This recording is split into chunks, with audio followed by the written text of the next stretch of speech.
नमस्कार, आप देख रहे हैं गुलिस्तान न्यूज में मुंबई एक्सप्रेस और मैं हूं कबीर। मुंबई और महाराष्ट्र की तमाम छोटी बड़ी खबरों के साथ एक बार फिर हम हाजिर हैं, लेकिन सबसे पहले रुक करते हैं आज की हेडलाइंस की तरफ।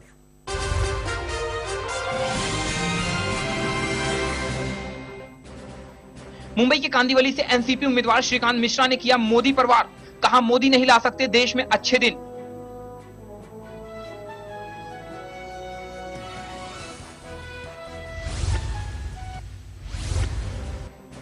जोगेश्वरीपुर से शिवसेना उम्मीदवार रविंद्र वायकर ने कांग्रेस सरकार को बताया भ्रष्ट। महाराष्ट्र के पूर्व सीएम पृथ्वीराज पर आरोप लगाते हुए कहा कि 3 महीने में करते थे एक फाइल पर साइन।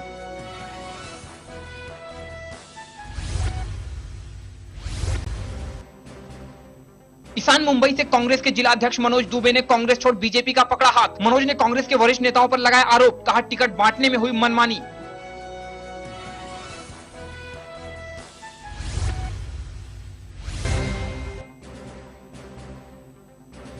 और कांदिवली से कांग्रेस कार्यकर्ता ने प्रधानमंत्री नरेंद्र मोदी पर साधा निशाना। कहा, कश्मीर के हालात बुरे हैं लेकिन मोदी जी चुनाव प्रचार में व्यस्त।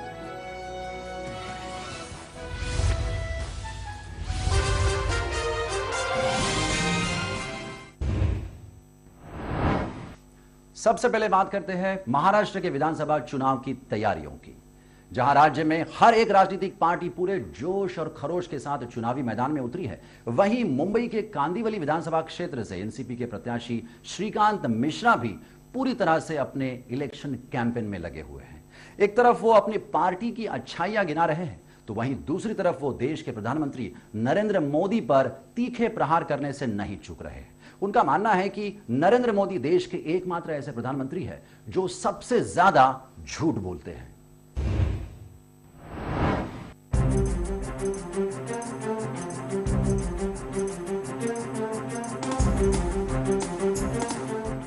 आज ये कहा जा सकता है कि सभी राजनीतिक दलों की नजरों में प्रधानमंत्री नरेंद्र मोदी और उनकी टीम बीजेपी की सक्रियता, उनकी कार्यशैली की सकारात्मकता, उनके वायदों की विश्वसनीयता और तो और देश के सबसे संवेदनशील राष्ट्रीय सुरक्षा के मुद्दों पर उनकी प्रतिबद्धता वास्तव में भारत पाक सीमा समस्या और सीमा सुरक्षा व्यवस्था के मुद्दे पर उनके कठोर और सफल निर्णय पर निर्भर करती है। ये एक बड़ा दिलचस्प पहलू है कि राज्य विधानसभा चुनाव में जबकि राज्य के ही मुद्दों और समस्याओं के आधार पर चुनाव लड़े जाते हैं, लेकिन देश की सुरक्षा के मसले ने महाराष्ट्र राज्य विधानसभा के चुनाव में राज्य के अन्य सारे मुद्दों को गौड़ कर दिया है। राज्य विधानसभा का चुनाव लड़ रही लगभग सारी पार्टियां और प्रत्याशी तमाम मुद्दों को दरकिनार कर भारत पाक सीमा समस्या और देश की सुरक्षा के बिंदु पर ही आज केंद्र में सत्तासीन प्रधानमंत्री नरेंद्र मोदी और उनकी भारतीय जनता पार्टी की सकारात्मक क्रियाशीलता और जिम्मेदारी को कटघरे में खड़ा कर रहे हैं। इसी सिलसिले में शिवसेना ने अपने मुखपत्र सामना के जरिए नरेंद्र मोदी पर चेतावनीपूर्ण टिप्पणी की थी कि प्रधानमंत्री की आवश्यकता दिल्ली में है, न कि महाराष्ट्र के चुनाव प्रचार में। आपको यहाँ महाराष्ट्र बीजेपी के नेताओं ने अटका कर रखा है। ये देश की सुरक्षा के साथ खिलवाड़ है। सीमा पर प्रतिदिन हालात विस्फोटक हो रहे हैं। मोदी जी, पाकिस्तान की खुराफातों को बर्दाश्त मत कीजिए। वहीं मुंबई के कांदिवली विधानसभा क्षेत्र से एनसीपी प्रत्याशी श्रीकांत मिश्रा ने प्रधानमंत्री मोदी और उनकी पार्टी को आड़े हाथों लेते हुए कहा कि मोदी अब तक के सबसे झूठे प्रधानमंत्री हैं। चीनी फौज की घुसपैठ और सीमा पर पाकिस्तानी फायरिंग के मुद्दे पर उन्होंने काफी तल्ख लहजे में कहा कि प्रधानमंत्री मोदी जिस 56 इंच के सीने का जिक्र करते रहते हैं, क्या उसमें चूहे का दिल है? क्या इसी तरह से वो अच्छे दिन लाएंगे? कांदिवली विधानसभा क्षेत्र के सबसे तेज तर्रार नेता जो एनसीपी से बिलोंग करते हैं श्रीकांत मिश्रा जी हमारे साथ है। कि आइए जानते हैं कि कितनी तैयारी और किस तरह से तैयारियां चल रही श्रीकांत जी। तैयारी मेरी बहुत अच्छी चल रही है और खास करके आज ये लास्ट वार्ड है जो पद यात्रा हम घर घर जा रहे हैं। आज जाने के बाद अब हमारे सारे चौक सभा होंगे और मेरी तैयारी ऐसी है कि जनता ही सब मेरी है और जनता खुद हमें कहती है कि आप यहाँ नहीं दूसरी जगह जाओ, हम आपका काम करेंगे। इसलिए मेरी तैयारी तो सब जगह है। 35 साल से मैं ये समाज सेवा में हूँ, राजनीति में हूँ। 35 साल से मैंने लोगों की सेवा किया है और जनता खुल के कहती है कि अब आपके सेवा का फल हम लोग आपको वापस करेंगे, आपका बहुत कर्ज है वापस करेंगे। आज महाराष्ट्र ने बम्बई और मीरा रोड जैसे विरार जैसे क्षेत्र में पानी की समस्या हल हो गई है। ये विरोधी लोग क्या किए हैं कि पानी की समस्या जबरदस्ती बनाए हुए, पानी की कोई समस्या नहीं है। आज एक बात बताइए, 70,000 करोड़ रुपया किसानों का कर्ज माफ किसने किया? शरद पवार ने किया। हाँ, अब वो कहते हैं कि किसान आत्महत्या करते हैं। क्या गुजरात में किसान आत्महत्या नहीं करते? मैं मोदी जी से एक चीज पूछना चाहता हूँ कि वो दुनिया की बात करते हैं, उनके गुजरात का जीडीपी क्या है? और महाराष्ट्र का जीडीपी 3.5 है, गुजरात का जीडीपी 1.5 है। मैं मोदी जी से पूछना चाहता हूँ कि बताएं मुझको, बड़ा विकास की बात करते हैं। मैं उनको बताऊंगा गुजरात पे 21 लाख करोड़ का कर्जा है। वो क्या बोलेंगे मोदी जी? मोदी जी खाली झूठ का पुलिंदा है। मैं उनको प्रूफ दूंगा मोदी जी को। गुजरात बहुत सुखी है, 21 लाख करोड़ का गुजरात पे कर्जा है। महाराष्ट्र का 3.5 जीडीपी है, उनका 1.7 जीडीपी है। कहाँ का वहाँ पे गुजरात सुखी है? क्या कर रहे हैं गुजरात के बारे में मोदी जी? मोदी जी बोलते हैं अच्छे दिन आने वाले, किसके अच्छे दिन आने वाले? हाँ, बीजेपी के भी नहीं, मोदी के चमचों के अच्छे दिन आ गए हैं। बीजेपी तो खत्म हो गई है, मोदी के चमचों के अच्छे दिन आ गए हैं। और मोदी के चमचों के और अच्छे दिन आने वाले हैं, क्योंकि वो तानाशाह लोग हैं। बाकी की जनता को वो लोग गुलाम बना लेंगे और उनके अच्छे दिन आ जाएंगे, हमारे नहीं आएंगे। श्रीकांत जी, भाजपा के लिए मोदी जी स्वयं प्रचार कर रहे हैं। उनका मानना है कि अगर मोदी जी 10-12 रैली कर लेते हैं तो हम लोगों की जीत पक्की है। इस पर आपका क्या विचार? मोदी जी सबसे झूठा प्रधानमंत्री है इस हिंदुस्तान का। पहला ऐसा प्रधानमंत्री है सबसे ज्यादा झूठ बोलता है। 56 इंच का सीना बोलता है, लेकिन उसके सीने में चूहे का दिल है, शेर का दिल नहीं है। और राष्ट्रवादी शेर है और उसकी सब इज्जत है। जो बोलते हैं हम वो करते हैं। उन्होंने तो कहा था 100 दिन में हम अच्छे दिन लाएंगे। अब कहते हैं कि 60 दिन 100 दिन में क्या होता है, अब 10 साल चाहिए उनको।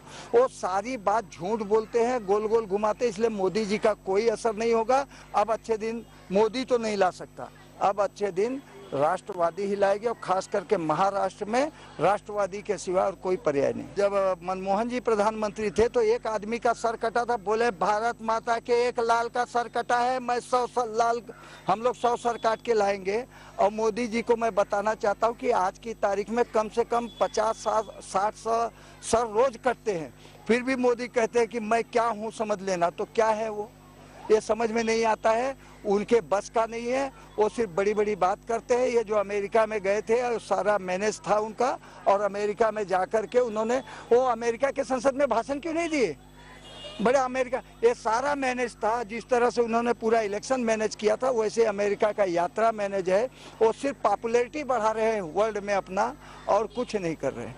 वो कहे अमेरिका में गए भीख मांगने, अगर 100 करोड़ वो हमारा वापस ला देते काला धन, तो भीख मांगने की क्या जरूरत थी? हिंदुस्तान सुजलम सुफलम हो जाता था, कोई जरूरत नहीं रहती, हम लोगों को कर्ज देते। लेकिन वो 100 करोड़ वापस लाने के नाम पर तो आ गए सत्ता में, लेकिन 100 करोड़ वापस नहीं आया। अमेरिका में गए भीख मांगने की, हमारे इधर आओ।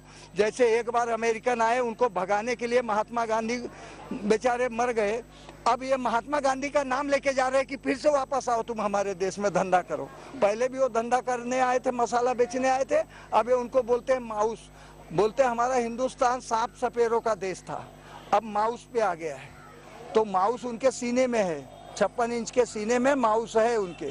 तो माउस क्या कर सकता है? बस यही सब, इधर घुसता है उधर घुसता है उधर, और कुछ नहीं कर सकता है। ये थे श्रीकांत मिश्रा जी, जिन्होंने बताया कि मोदी जी के अच्छे दिन नहीं, उनके चमचों के अच्छे दिन आने वाले हैं। और हमारी जनता हमारे साथ पूरा प्रसाद दे रही है। आने वाले वक्त में हम जीत के बताएंगे कि एक्चुअल विकास होता क्या है। कैमरा पर्सन अशोक गुज्जर के साथ सत्यप्रकाश सोनी, गुलिस्तान न्यूज, मुंबई।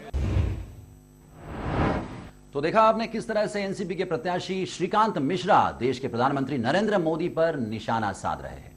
आखिर क्या वजह है कि सभी पार्टियां देश के प्रधानमंत्री नरेंद्र मोदी के खिलाफ जहर उगल रही है? खैर, आगे बात करते हैं कांदिवली विधानसभा क्षेत्र के कांग्रेस के प्रत्याशी रमेश सिंह ठाकुर की। रमेश सिंह ठाकुर भी पूरे जोश के साथ अपने सभी मतदाताओं को लुभाते हुए नजर आ रहे हैं। हालांकि वो वर्तमान विधायक है और माना जाता है कि अपने इलाके में उनकी काफी अच्छी पकड़ है, लेकिन विशेषज्ञों की माने तो मोदी लहर की वजह से उन्हें झटका लग सकता है। हमारे संवाददाता सत्यप्रकाश सोनी ने रमेश सिंह ठाकुर से खास बातचीत की। आइए आपको दिखाते हैं इसके कुछ अंश। कांदिवली विधानसभा क्षेत्र के कांग्रेस के तेज तर्रार उम्मीदवार, जो कोई पहचान के मोहताज नहीं है, रमेश सिंह जी हमारे साथ हैं। आइए हम रमेश सिंह से जानते हैं, चुनावी जो तैयारियां हैं, वक्त काफी कम है, सिर्फ 2-3 दिन शेष रह गए हैं, कितनी तैयारियां हो चुकी हैं और क्या बाकी? रमेश जी बताइए कैसी तैयारी चल रही है, क्या क्या नहीं, हमारी जो तैयारियां हो चुकी हैं आज की तारीख में, आज ये लास्ट हमारी पद यात्रा घर घर जाने की, हर एक जन के दरवाजे पे जाते, लास्ट होने के बाद मेरी पूरी तैयारी कंप्लीट है और जिस तरह से मुझे जनता का प्रसाद मिल रहा है प्रतिशत, उस हिसाब से मैं आगे चल रहा हूँ।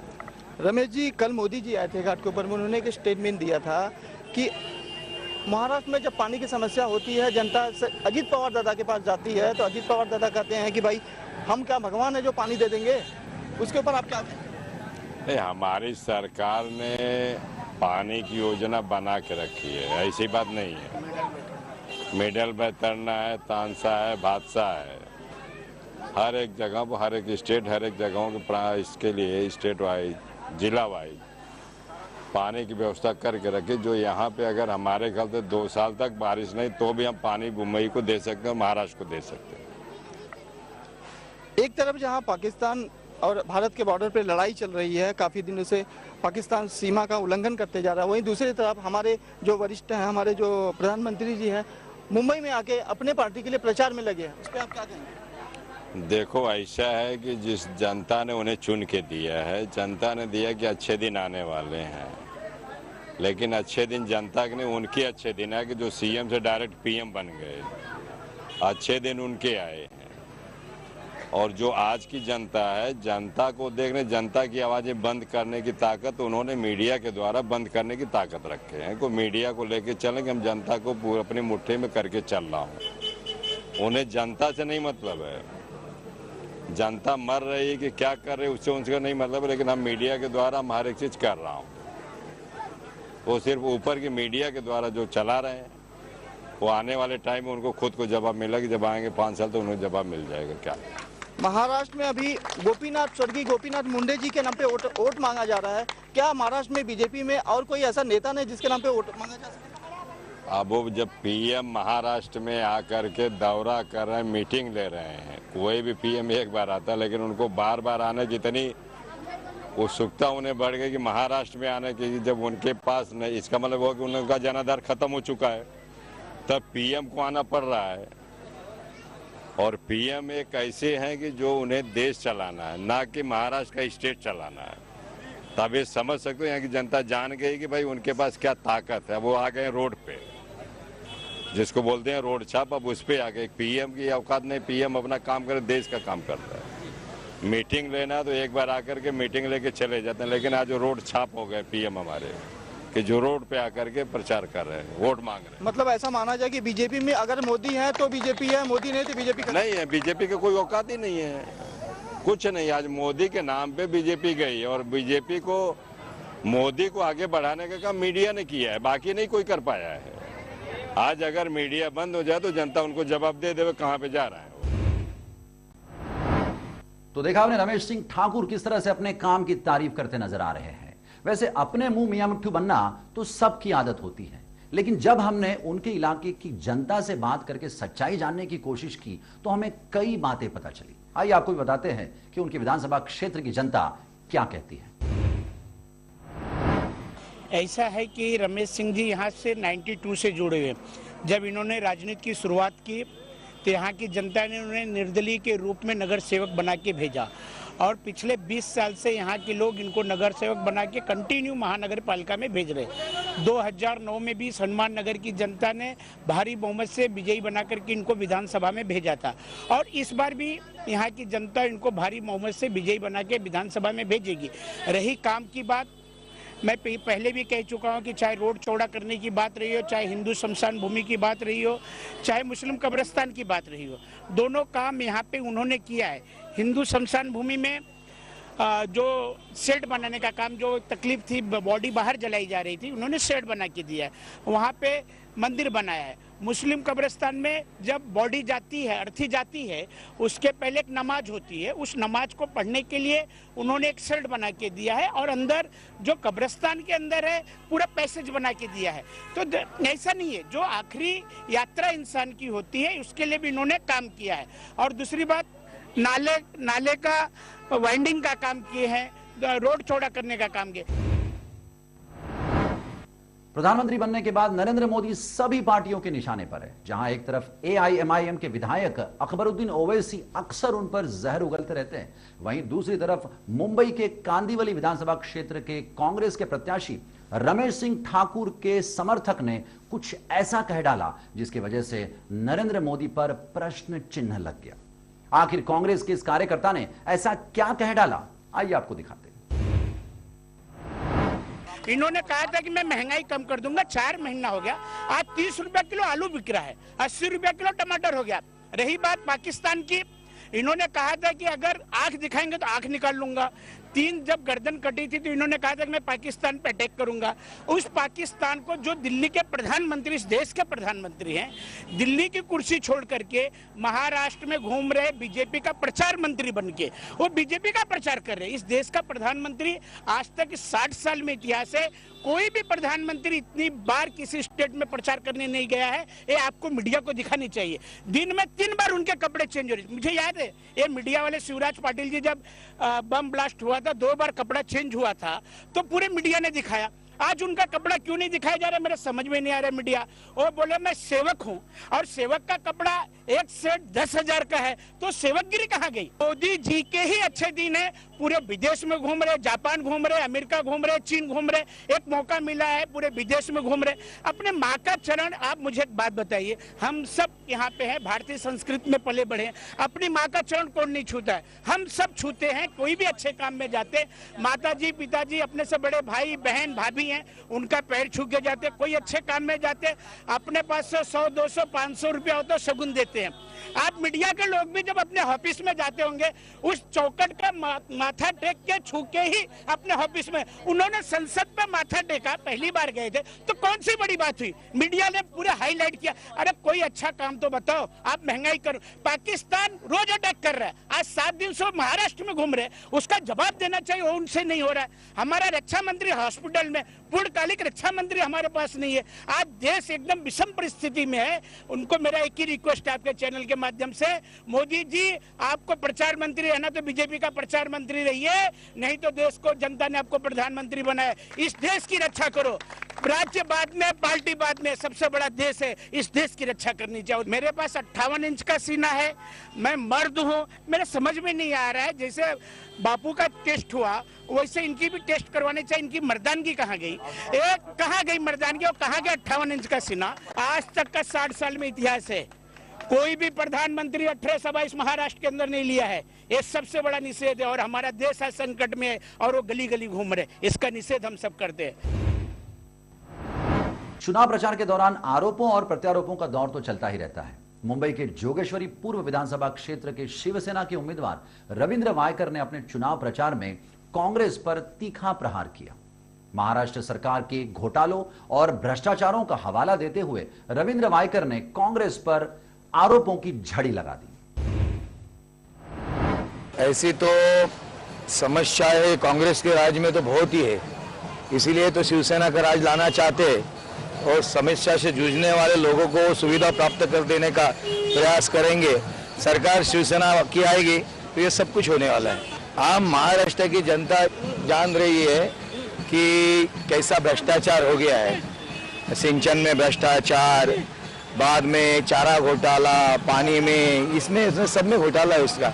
इसीलिए ये सरकार, निकम्मी सरकार, ये जानी चाहिए। एक मुख्यमंत्री ने 3 साल तो फाइल के ऊपर तो साइन ही नहीं किया, तो महाराष्ट्र कैसा प्रगति के पथ पर चलेगा, चल नहीं सकता है। इसके लिए वो उनको ही मालूम, ज्यादा उनके पास मांगा होगा उनको मालूम ना। हम लोग को तो टीवी के ऊपर आते ही नहीं है, हम लोग जनता के अंदर ही घूम रहे हैं, जनता के अंदर ही हमारे काम का प्रयास जो किया है काम वही बतला रहे हैं। तो अभी जिन्होंने मांगा और जिन्होंने दिया है उनको पता चलेगा ज्यादा। कहते हैं कि अगर आपकी छलांग सही हो तो वो आपको कहां से कहां पहुंचा सकती है, इसका अंदाजा आप खुद भी नहीं लगा सकते। मनसे से अपनी राजनीतिक करियर की शुरुआत करने वाले राम कदम भी कुछ ऐसी ही छलांग लगाकर सत्ताधारी पार्टी बीजेपी में शामिल हो चुके हैं।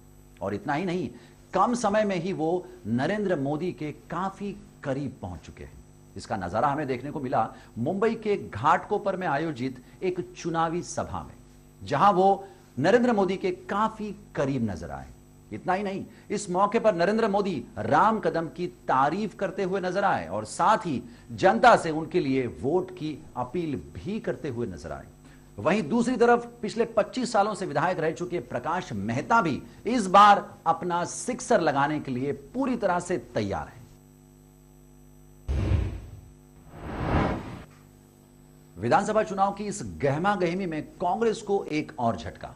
दरअसल ईशान्य मुंबई के कांग्रेस के जिलाध्यक्ष मनोज दुबे ने कांग्रेस का साथ छोड़कर बीजेपी का दामन थाम लिया है और अपने ही पार्टी के वरिष्ठ नेताओं पर आरोप लगाया है कि इस बार विधानसभा चुनाव के टिकटों के बंटवारे में काफी हेरफेर करते हुए मनमानी की गई है, जिससे आहत होकर उन्होंने बीजेपी का दामन थाम लिया। आपको बता दें कि इससे पहले भी कांग्रेस के भूतपूर्व विधायक वीरेंद्र बख्शी और राजा मिरानी भी कांग्रेस को छोड़कर बीजेपी में शामिल हो गए थे। मनोज दुबे ईशान्य मुंबई में सक्रिय होने की वजह से अब वो घाटकोपर के बीजेपी प्रत्याशी प्रकाश मेहता के लिए काफी मददगार साबित हो सकते हैं। नवी मुंबई बेलापुर विधानसभा क्षेत्र के शिवसेना के उम्मीदवार विजय नाहटा मुश्किल में फंस सकते हैं। एन चुनाव से पहले एक स्थानीय एनजीओ ने विजय नाहटा के खिलाफ एक क्रिमिनल रिट पिटीशन फाइल किया है। आखिर क्या है यह पूरा मामला, आइए आपको बताते हैं।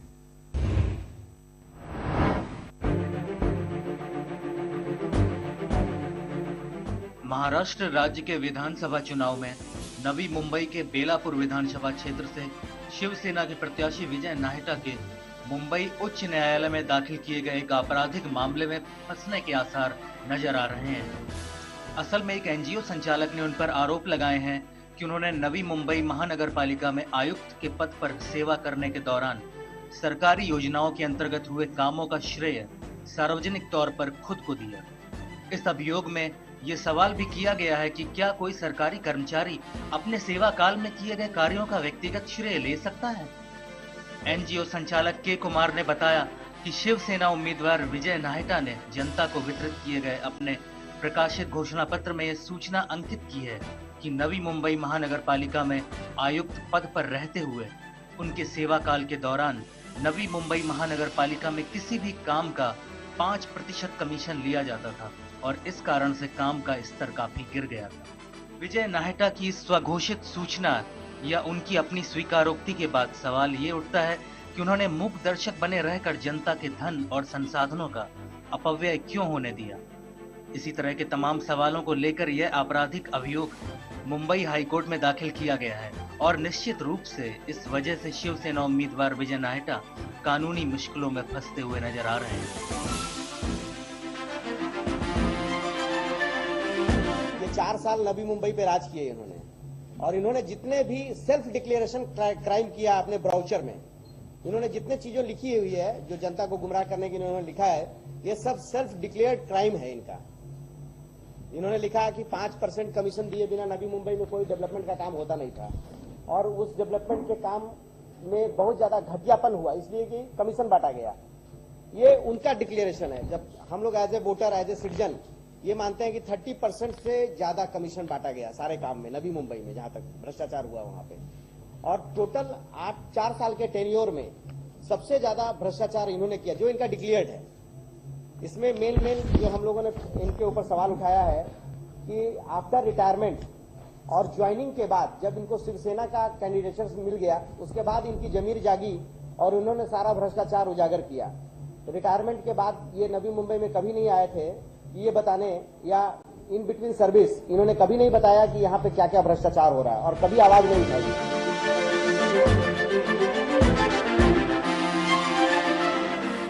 अब ऐसे में ये देखने वाली बात होगी कि ये कानूनी मुश्किलें उनके चुनाव अभियान पर कैसा असर छोड़ेंगे। गुलिस्तान न्यूज के लिए नवी मुंबई से हमारे संवाददाता राहुल कुमार की रिपोर्ट।